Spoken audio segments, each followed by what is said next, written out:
But here's the key: it's not just about burning energy, it's about balancing that fire. You cannot be in go mode all the time. Too much intensity can push you to burnout. And this is where our Ayurvedic wisdom starts to step in again.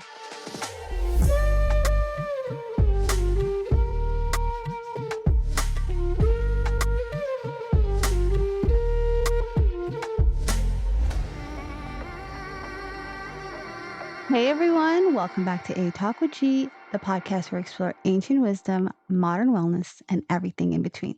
I'm your host, Gia, and today we're stepping into something raw, powerful, and deeply ancestral: type O blood types, the most ancient of all blood types, also known as the hunters. See, the blood type topic came up with my last week's episode I brought it to the blood type diet. Now, the diet doesn't just mean what's on your plate. It's about your primary blueprint etched into your DNA.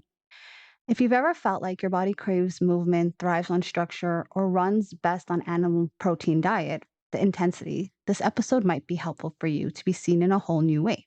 Type O blood types are the original survivor, the fierce gatherer, the tireless hunter, and the ones whose bodies were forged in the fires of early human history.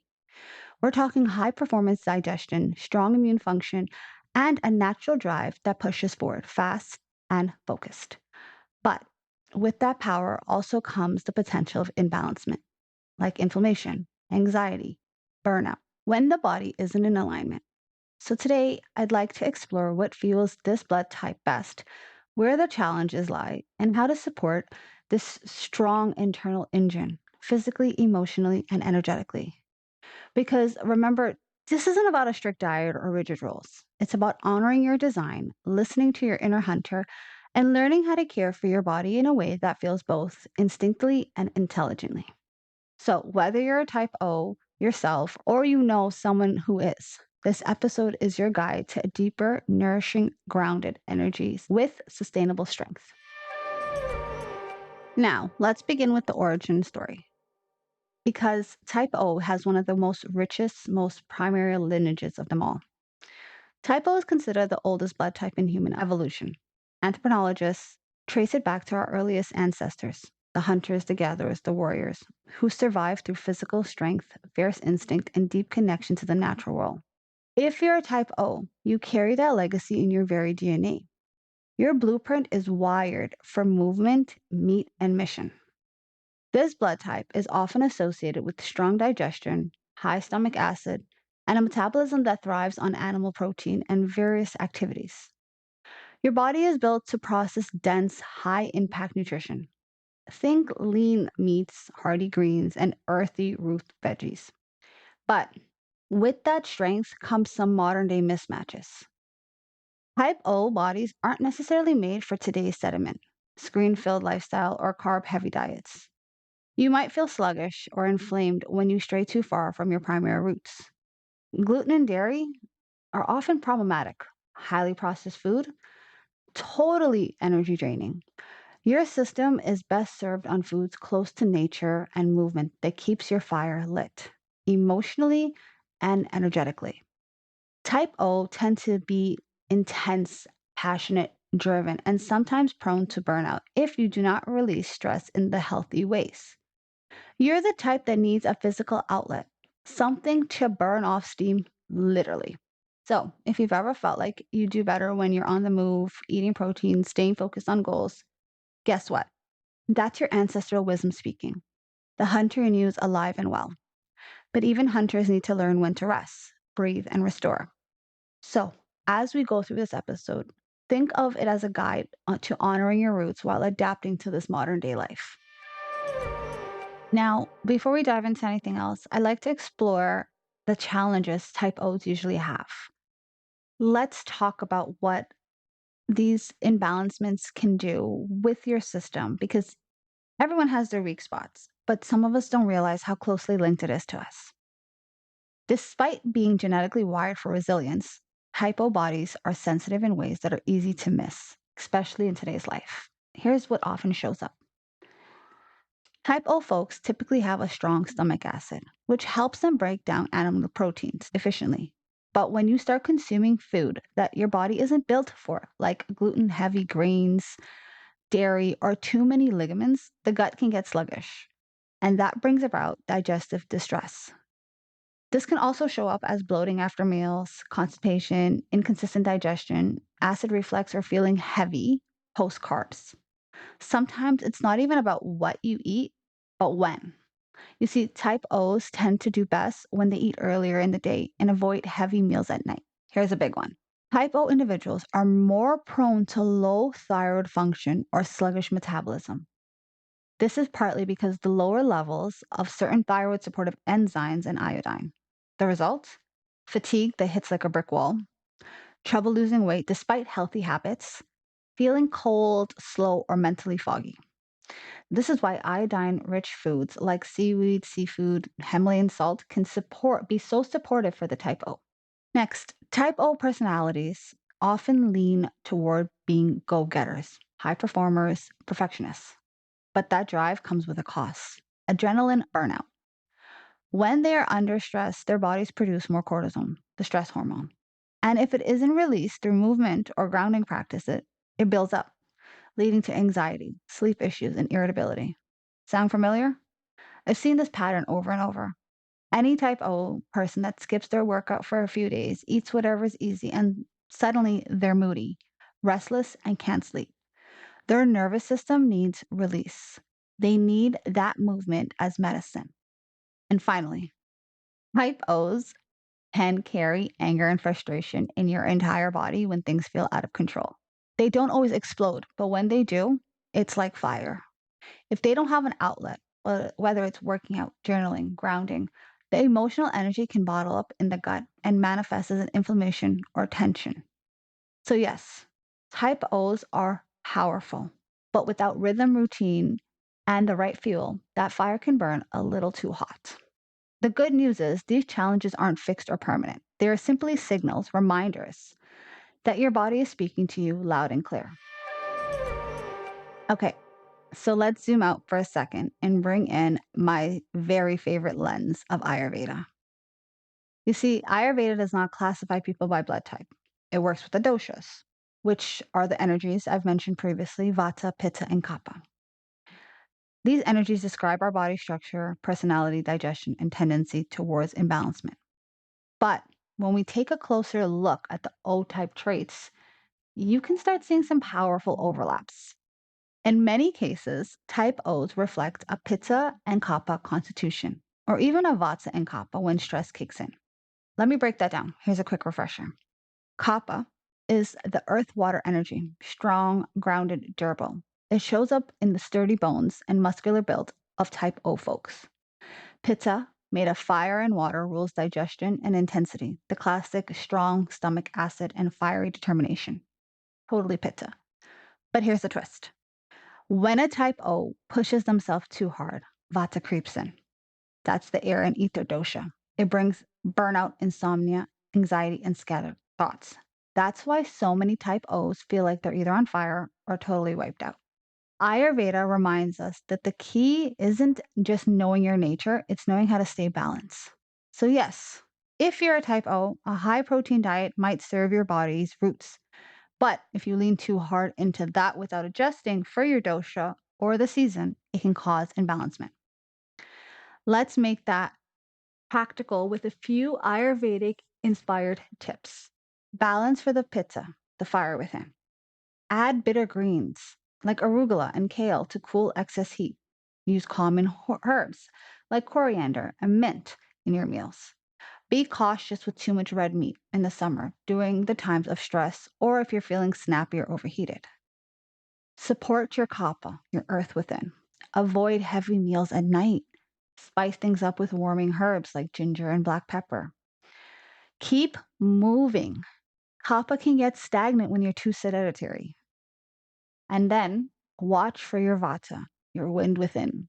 If you're overworked and starting to feel anxious or scattered, ground yourself with warm cooked foods, home cooked foods. Sip on spiced teas and bring routine back to your life. Practice slow, mindful meals. Do not eat on the go. Here's the magic. Ayurveda invites us to eat with the rhythms of our body, not against them. Type O might give us a blueprint. but Ayurveda helps us build a home we can live in comfortably, intuitively, and sustainably. So, as you navigate the works of your type O body, remember to ask not just what should I eat, but how am I feeling? Because your food is your information. It should match your energy, your season, and your state of mind. Alrighty, now let's get into what you've probably been waiting for, the how. What should a type O actually eat? How should they move, live, structure their day for optimal energy, digestion, and balance? Of course, these are all just suggestions. No one's saying take it to heart and change completely immediately. Let's start with food because for type O, food is fuel, and the wrong fuel can slow down you fast. The best foods for type O are hunter's menu because they typically thrive on a high protein, low grain diet. Think back to our ancestors, hunters and gatherers. Their meals were simple, protein rich, and nutrient dense. Here's what it would look like today: meats. If you do eat meat or you tend to eat certain meats, think of lean cut meat, lamb, turkey, wild caught fish like cod or salmon are ideal. Vegetables like broccoli, kale, spinach, seaweed, and onions support the detoxification and thyroid function. Fruits, plums, figs, berries, and pineapple. Fruits with lower sugar and a bit of fiber to support your gut health. Healthy fats, olive oil, flaxseed oil, walnuts, nourish your joint and brain. And for your iodine, think of sea vegetables like kelp, nori. They're critical for sensitive thyroid. But here's your caution list now: avoid wheat, corn, and dairy. They can trigger inflammation, sluggish your digestion, and fatigue. Limit your beans and ligaments, which can be harder for you to break down. And this one in this day and age might be a little hard. Watch out for your caffeine and alcohol intake, especially on an empty stomach. They can overstimulate your system and spike your cortisols. Now, here are some rituals that can anchor you. Your system is primordial. It loves rhythm and structure. Here are the rituals that ground a type O. Start your day with a high protein. Skipping breakfast or loading up on carbs can tank your blood sugar and mood. Hydrate deeply, especially after movement. Add a pinch of mineral salt or a splash of lemon water to balance electrolytes.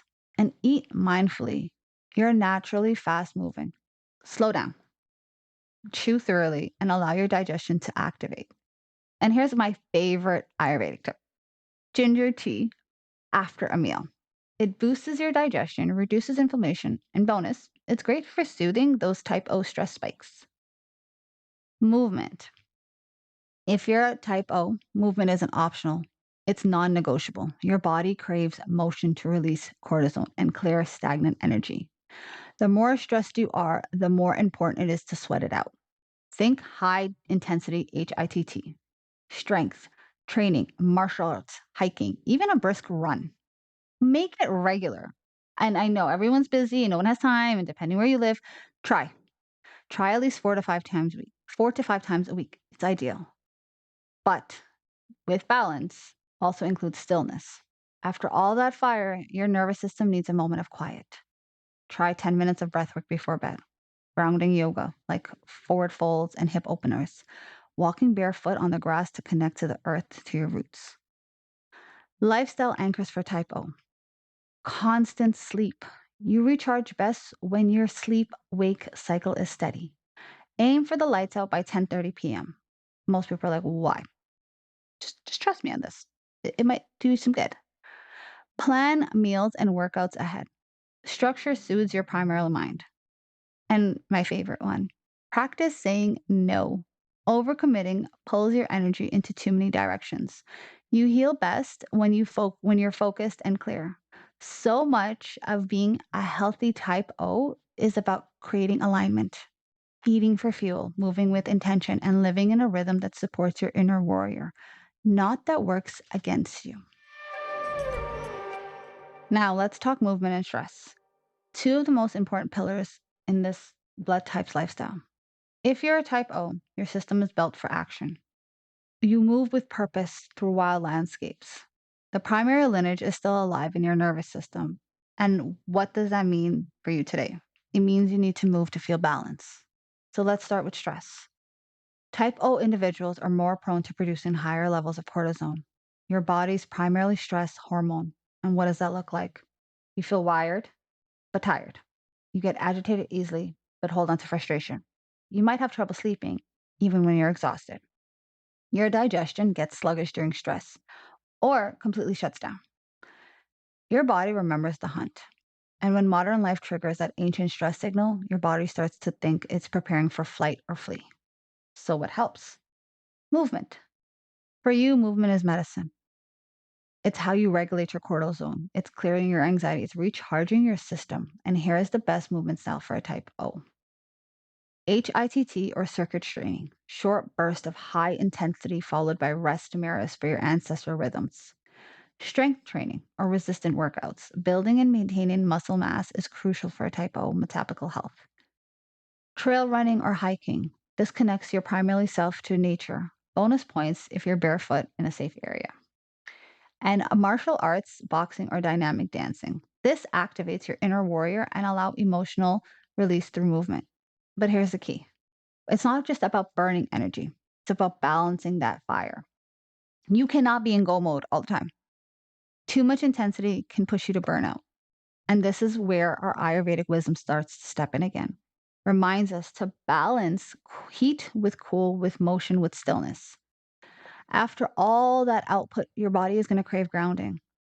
Every night that you sit watching TV or you take a minute before bed or you're doing whatever, I invite you to try evening yoga, forward folds, hip openers, poses that connect you to the earth.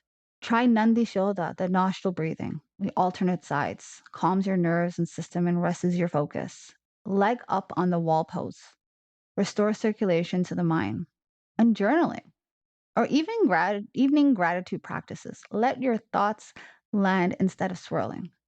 Also, don't underestimate the power of touch. A daily self massage with warming oils like sesame or mustard can relax tense muscles and signal your body into safety. So, for my type O warriors, the formula is simple: move with power, recover with purpose. You're not just burning calories, you're moving emotions, clearing stress, and honoring that primary intelligence of your body. Now, one last thing for you guys. Let's take a moment to slow down and integrate everything we've just covered. You've just journeyed through the world of typo, our hunters. We've explored your ancestral blueprint, ideal food movement rituals, and stress patterns that can either support or sabotage your well being. But here's the thing: information without integration is just noise. So let's ground it all. Let's turn knowledge into healing. I invite you to grab a journal, light a candle, or simply close your eyes and reflect. How does your body respond to high protein meals versus heavy grains or dairy? Tune into your digestion, your energy, and even your mood. 2. When was the last time you truly felt strong and grounded in your body?